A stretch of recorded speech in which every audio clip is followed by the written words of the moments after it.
Chapter 5, Part H of Greener Than You Think, by Ward Moore. In spite of the anarchic and unspeakable conditions on the continent, I could not refrain from making one last tour of inspection.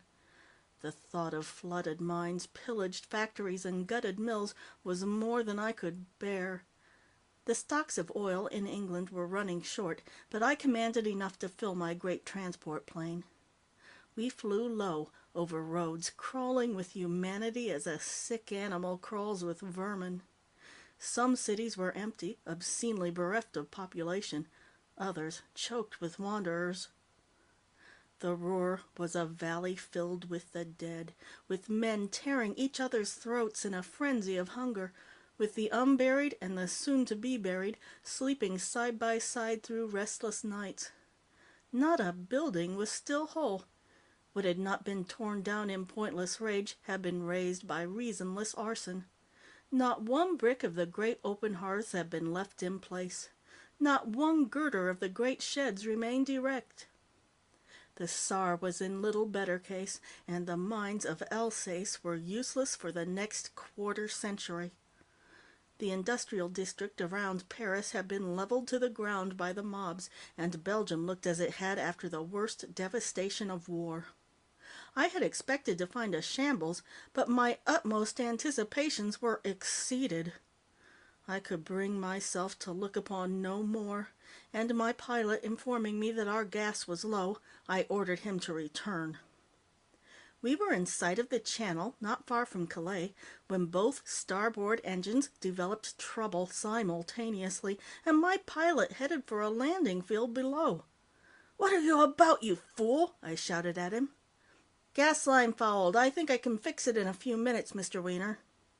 "Not down among those savages. We wouldn't have a chance." "We wouldn't have a chance over the Channel, sir. I'd rather risk my neck among fellow humans than in the water." "Maybe you would, but I wouldn't. Straighten out the plane and go on." "Sorry, Mr. Weener, I'm going to have to land here." And in spite of my protests, he did so. I was instantly proved right, for before we came to a stop we were surrounded by an assortment of filthy and emaciated men and women bearing scythes and pitchforks, shouting, yelling, and gesticulating, making, in fact, such an uproar that no comprehension was possible. However, there was no misunderstanding their brusque motions ordering us away from the plane, or the threatening noises which reinforced the command. No sooner had we reluctantly complied than they proceeded methodically to puncture the tires and smash the propellers. My horror at this marooning among the degenerates was not lessened by their ugly and ill-disposed looks, and I feared they would not be content with smashing the plane, but would take out their animus against those who had not sunk into their own bestial state by destroying us as well. Since I do not speak much French, I could only say to the man nearest me, a sinister fellow in a blue smock, with a brown stocking cap on his head, "C'est une disgrace. Car je demande le pourquoi."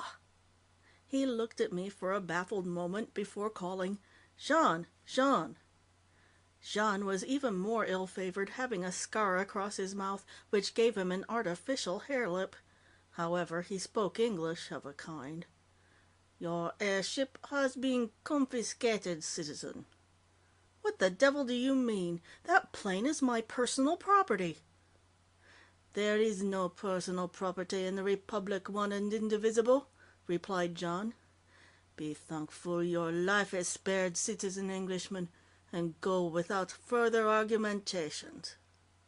I suppose it was reasonable to take this advice, but I could not resist informing him, "I am not an Englishman, but an American. We also had a republic, one and indivisible." He shook his head. "On your way, citizen. The Republic does not make distinctions between one bourgeois and another." I looked around for the pilot, but he had vanished. Alone, furious at the act of robbery, and not a little apprehensive, I began walking toward the coast. But I was not steeled against isolation among the barbarians of the continent, nor dressed for such an excursion. Between anxiety lest I run into a less pompous and more bloodthirsty group of representatives of the Republic One and Indivisible, when it had come into being, how far its authority extended or how long it lasted I never learned, and the burning and blistering of my feet in their thin-soled shoes, I doubt if I was more than a few miles from the airfield, and therefore many from the coast when darkness fell.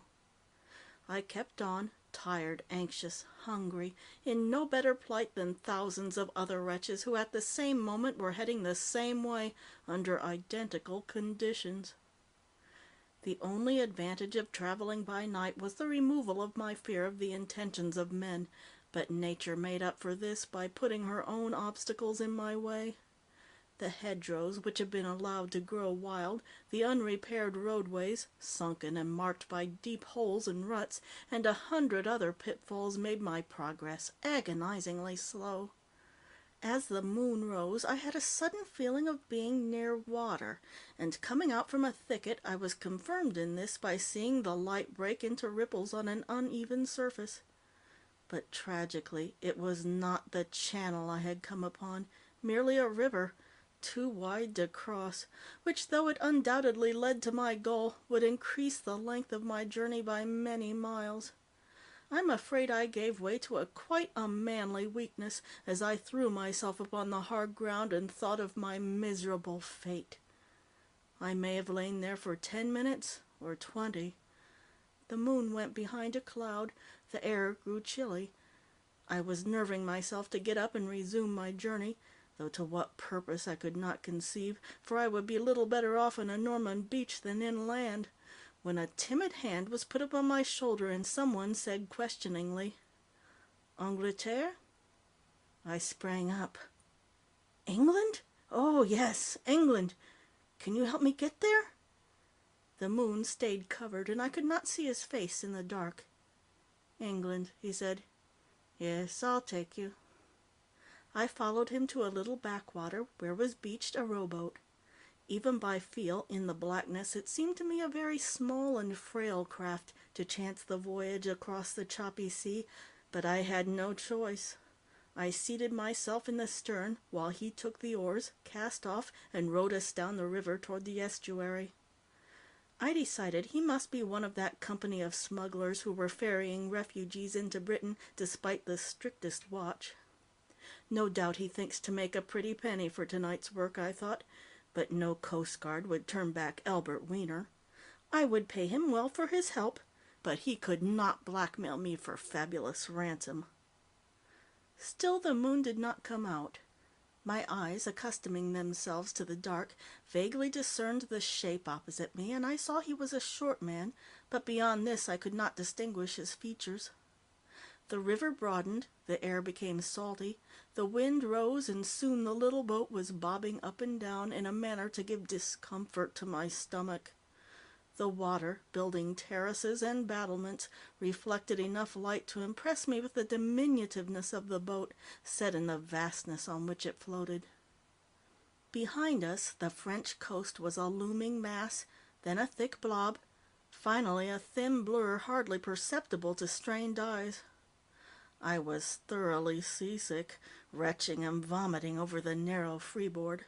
Steadily and rhythmically, the man rowed with tireless arms, apparently unaffected by the boat's leaping and dropping in response to the impulse of the waves, and in my intervals of relief from nausea, I reflected that he must have gained plenty of practice, that he was an old hand in making this trip.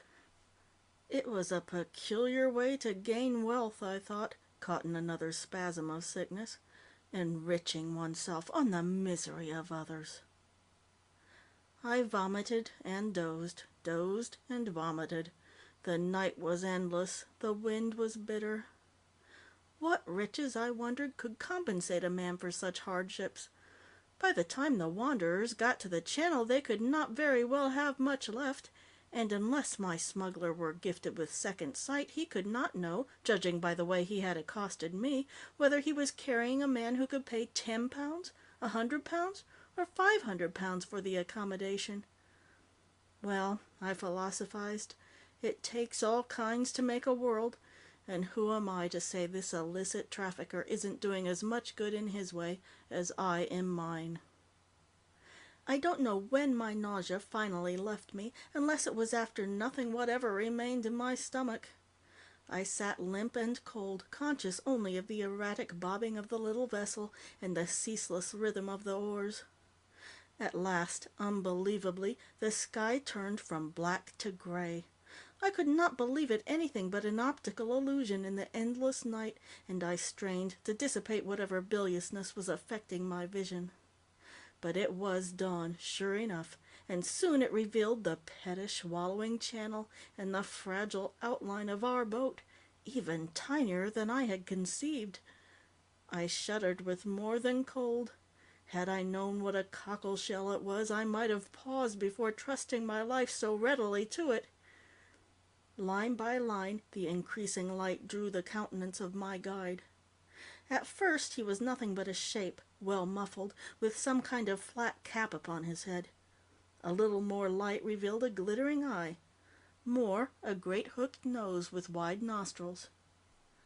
He was a man of uncertain age, bordering upon the elderly, with a black skull cap under which curled outward two silvery gray horns of hair. The lower part of his face was covered with a grizzled beard. He must have been studying me as intently, for he now broke the silence which had prevailed all night. "You are not a poor man," he announced accusingly. "How is it you have waited so long?" "I'm afraid you've made a mistake in me, my friend," I told him jovially. "We shan't be making an illegal entry. I am resident in England and can come home at any time." He was silent. From disappointment, I concluded. "Never mind. I'll pay you as much as a refugee, within reason." "You are a follower of reason, sir?"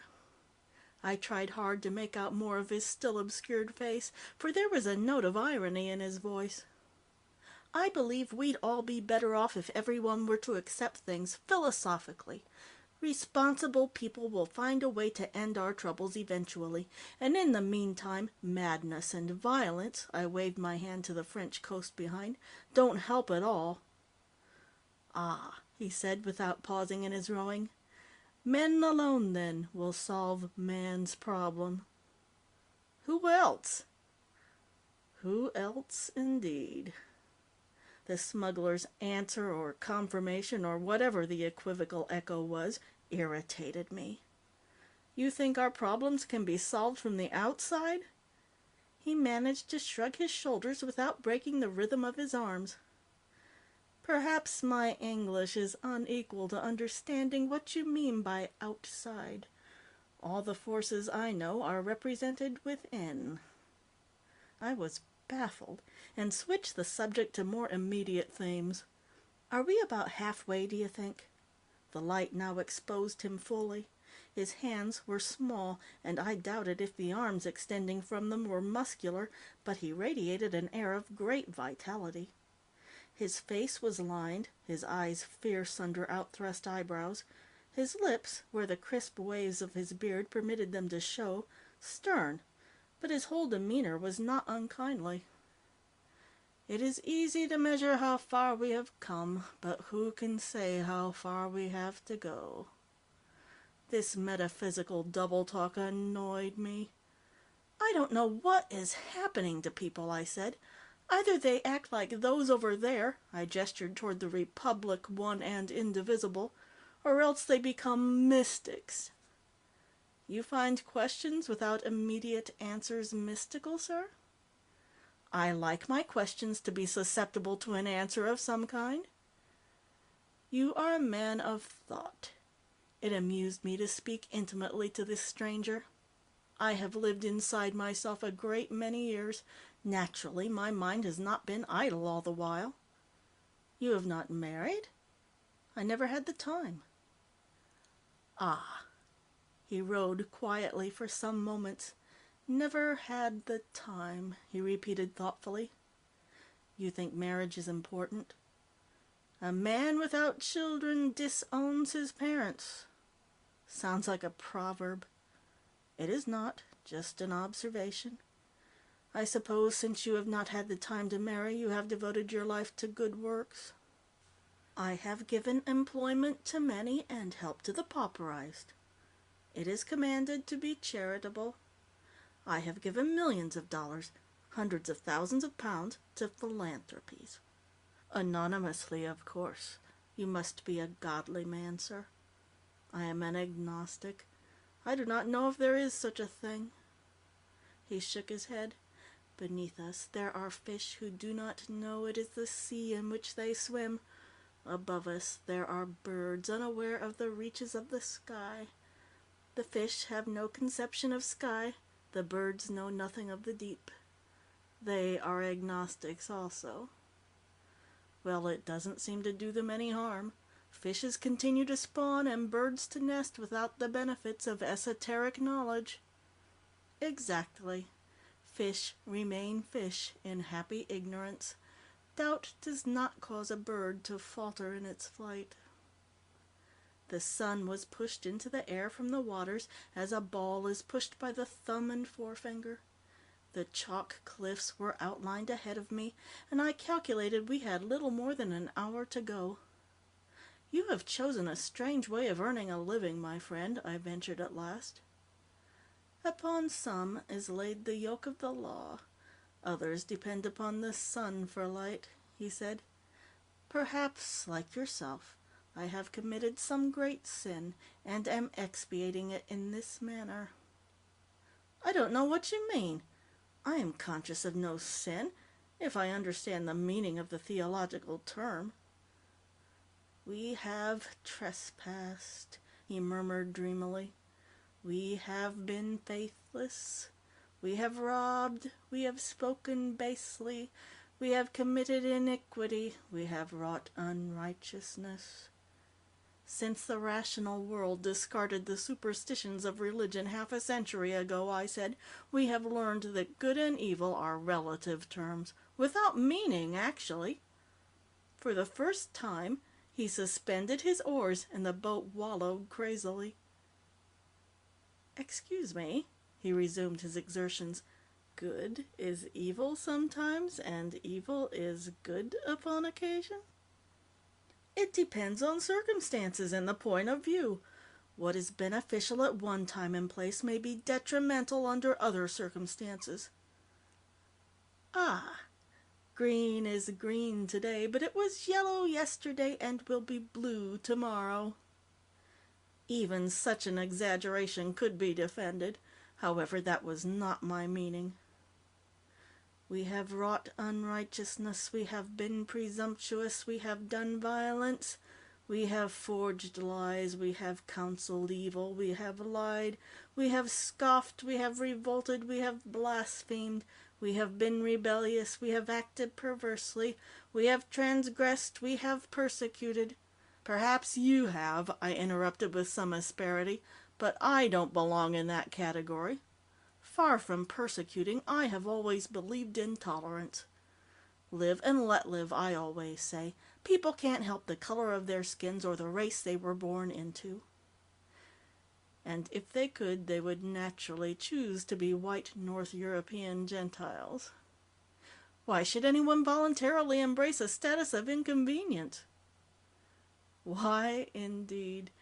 We have persecuted, we have been stiff-necked, we have done wickedly, we have corrupted ourselves, we have committed abominations, we have gone astray, and we have led astray." We both fell silent after this catalogue, quite inapplicable to this situation, and it was with heartfelt thanks I distinguished each fault and seam in the Dover cliffs, as well as the breaking line of surf below. I presumed, because of what I'd said about legal entry, he was not avoiding the Coast Guard, but with a practiced oar he suddenly veered and drove us onto a minute sandy beach at the foot of the cliffs, obviously unfrequented and probably unknown to officialdom. A narrow, yet clearly defined path led upward. This was evidently his customary haven. Were I an emotional man, I would have kissed the little strip of shingle. As it was, I contented myself with a deep sigh of thanksgiving. My guide stood on the sand, smoothing the long, shapeless garment he wore against his spare body.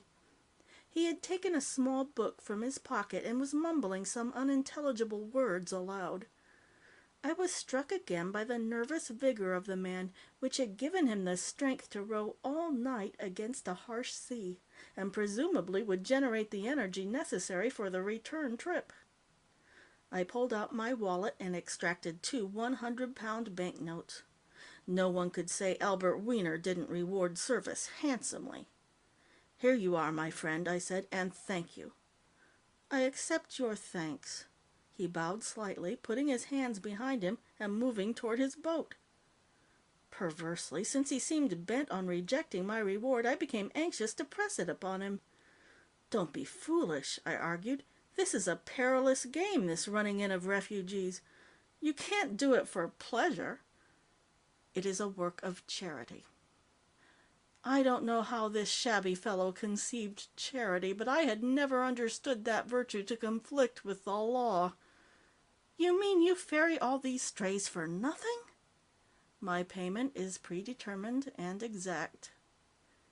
"You are foolish. Anyone using your boat for illegal entry will be glad to give everything he possessed for the trip." "There are many penniless ones." "Need that be your concern, to the extent of risking your life and devoting all your time?" "I can speak for no one but myself. It need be my concern." "One man can't do much. Oh, don't think I don't sympathize with your attitude. I, too, pity these poor people deeply. I have given thousands of pounds to relieve them." "Their plight touches your heart?" "Indeed it does. Never in all history have so many been so wretched through no fault of their own." "Ah," he agreed thoughtfully. "For you, it is something strange and pathetic. Tragic would be a better word. But for us, it is an old story." He pushed his boat into the water. "An old story," he repeated. Wait, the money!" He jumped in and began rowing. I waved the banknotes ridiculously in the air. His body bent backward and forward, urging the boat away from me with each pull. "Your money!" I yelled. He moved steadily toward the French shore. I watched him recede into the Channel mists and thought, "Another madman." I turned away at last and began to ascend the path up the cliff. When I finally got back to Hampshire, worn out by my ordeal and feeling as though I'd aged 10 years, there was a message from Miss Francis on my desk. Even her bumptious rudeness could not conceal the jubilation with which she'd penned it. "To assuage your natural fear for the continued safety of Albert Weener's invaluable person, I hasten to inform you that I believe I have a workable compound. It may be a mere matter of weeks now before we shall begin to roll back Synodon Dactylon." End of chapter 5.